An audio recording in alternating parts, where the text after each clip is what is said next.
господине Талат Джафери, почитувани колеги пратеници, премиер. Имајќи го во предвид CV-то на кандидатката што премиерот ја предлага за министер за финансии, јас во текот на вчерашниот ден и денес кажувам дека да се даде шанса на ова толку сериозно министерство е навистина голем ризик и тој ризик го носи владата. Меѓутоа, она што ние како пратеници, посебно од опозицијата, сакаме да го поставиме, го поставуваме и стоиме за тоа, посебно јас во овој мој говор, е да дали премиерот ја има запознато кандидатката за министер за финансии, што се случува во финансиите, во економијата, во она што како министерка ќе го наследи и ќе го има како предизвик за да може да го реши. Јас тука одговорно тврдам дека наместо она што премиерот го презентира, дека имаме силна и реална економија, ние имаме потоната економија. Зошто тоа го говорам? Затоа што податоци, сите факти и аргументи го говорат тоа, затоа што граѓаните се изиграни и изневерени, односно изневерени во нивните очекувања. Досега е тотален хаос во економијата, а во цела таа хаотична состојба единствено блеска нашиот премиер со бројки, кои бројки за жал се менуваат во рок од 3 минути за една иста состојба. Се уште презентирајќи убав живот на граѓаните со тие лажни бројки, а тоа всушност се лажни надежи за граѓаните, премиере. Тие всушност им кажувате во превод, јас како премиер ви кажувам дека убаво живеете, меѓутоа тврдењата на опозицијата, критиките ви прават да не живеете убаво. Не, господине Заев. Со вашиот настап овде, од ова говорница, некогаш милозлив, повеќе пати со еден наклон на говорницата, вчера беше различен и вие знаете каков беше вчера односот кон пратениците, не можете на народот да им кажувате дека убаво живеат. Не можете да го лажете дека убаво живее земјоделецот. Не можете да ги лажете дека имат убави, односно бенефити граѓаните од здравството, дека има убави патишта и дека вие тие ги направивте. Вие вчера бевте во тотален хаос, сите бевте испаничени затоа што ви се случува аферата Рекет, ние тоа го знаеме. Меѓутоа и вие знаете многу работи, знаете за многу тендери во 4 очи што ваши функционери ги имаа, за кои презентираме, меѓутоа вие ги наградивте на повисоки функции. Времето ќе покажи, тука сме сите во оваа држава, треба да имаме доверба, меѓутоа за жал ни се случува во што ни се случува.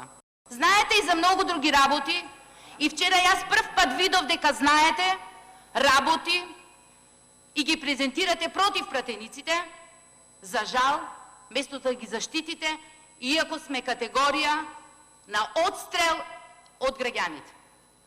Меѓутоа, знаете што тоа ми кажа, дека вие ги нарачувате тие информации. Тоа е многу лошо. Јас искрено, ама многу искрено, изгубив многу надеж во вас. Искрено, ако сум опозиционер, вие сте и мој премиер. Вие вчера требаше да станете да ги браните граѓаните, пратениците, од лажните лиферувани вести. Во делот и на патните трошоци ние не сме тука криминалци. Ние никого не сме оштетили, од никого не сме зеле. Вие тоа не го направивте. За жал. Меѓутоа, она што сакам да кажам се сите тие податоци што ги имаме во економијата, што вие тука кажувате дека грешно ги поставуваме и ги кажуваме, јас овде ќе ви ги оставам се сите од Министерство за финансии и од Завод за статистика извадени. Да знаат граѓаните дека до процент ќе кажувам точно што ни се случува. И ако имате доблест ќе станите и ќе кажете да, тоа го знаеме, меѓутоа ќе работиме напорно во овој преостанат дел од мандатот што го имаме, зашто очевидно не сакате да си замините и добро е да видиме каде ќе се работи. Имаме креирање на нови, односно лажни нови работни места. Тоа се со статистички манипулации, социјални програми, скапо платени, активни мерки за вработување. Значи, тоа се без одржлив раст, такви работни места, без долгорочен бенефит. Знаете кој е одржлив и кој е долгорочен и има директен импакт во економијата? Вработување во фабрики. Од овде ве молиме, сите овие години, да кажете која фабрика е изградена. Ние така како опозиција тука настапувавме. Таа фабрика во тој град со толку работни места. Во тој град нема нова фабрика. Не знам, во Прилеп има Стеван Анџија? Нема отворено. Нити знам во Свети Николе, нити во Струга, нити во Штип, нити во ниеден град од Македонија. Нема отворени нови работни места. Нема фабрики, молим те, извадете бар 2 или 3. 5 извадете. Не сакам да навредам, меѓутоа вашата министерка не знаеше инвестициите да си ги каже. Може беше збунета. Меѓутоа народот не ги плаќа за збунети министри. Не плаќа, не ги плаќа за тоа. Платите. Од 2006 до 2016 година имавме раст од 13.000 до 22.000. Тоа е просечна годишна стапка на раст од 5,5%. Во овие две изминати години има раст од 22.000 на 24, просечна стапка на раст 3,5%. Кажав дека бележиме пат на просечната плата за 2,3% од 25.000 во декември 2018 на 25.205. Нето износот опаѓа. Вчера кажавте две бројки за стапката на извозот, таа е всушност 18,67%. Меѓутоа во исто време имаме раст и на увозот, така да нето извозот всушност опаѓа.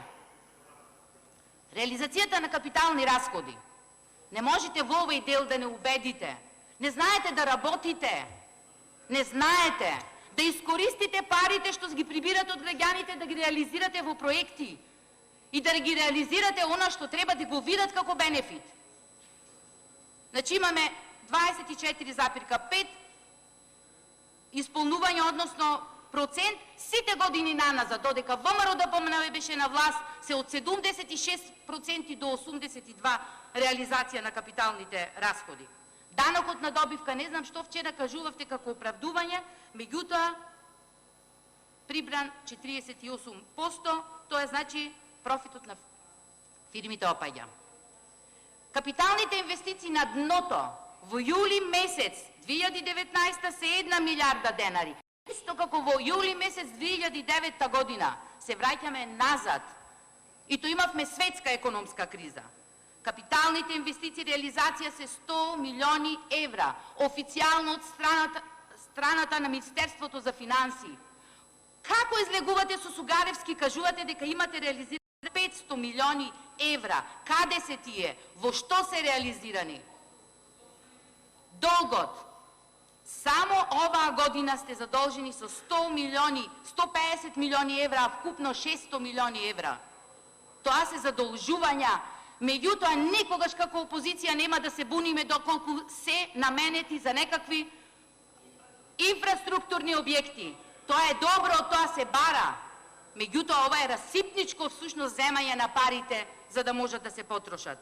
Продуктивноста на економијата во пад за 2%. Јавниот и државниот долг се зголемени со проценти. Значи, јас тоа можам да ви го презентирам. 2017 38%, јавниот долг 46,1%. Сега се 38,4 со 46,6. Вие и во стратегијата имате за наредната година дека ќе биде 52%.